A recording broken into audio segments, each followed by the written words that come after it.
qancha oylik topadi o'zi logistika ishlaydiganlar? O'zim tajribamdan aytaman, ownerlar bor, reально o'zini kompaniyasi bor, 100 ta, 200 ta, 300 ta trak ownerlar bor.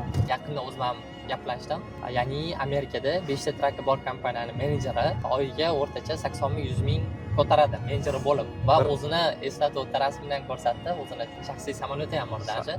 Keyin yana boshqa ownerlar bor, kelik haydab 2 oy oldin bitta owner kelganda O'zbekistonga 60 traki bor kompaniya kelik bilan kutib olib, bunaqa ownerlarni to'g'risini aytsam O'zbekistonda ko'rmaymiz, chunki yurmaydi O'zbekistonda. endi kelsa ham o'zini kompaniyasi O'zbekistonda bo'lgani uchun Pokiston O'zbekistonga kelib birovga kontrol qilib qarab, bu yoq ketishi mumkin. Lekin asosan sayohat yurib kontrol qilishadi. Shunaqa darajaga chiqishgan. Lekin o'shalar ham boshida o'rganib, logistika nimaligini, traklar olib, surishtirib, o'shalarni o'rganib shu darajaga kelishgan. Va hozir bemalol onlayn turib ham kontrol qilib, bolalar bilan, chunki menejerlar qo'yib qo'yishgan, o'zlari kontrol qilishadi.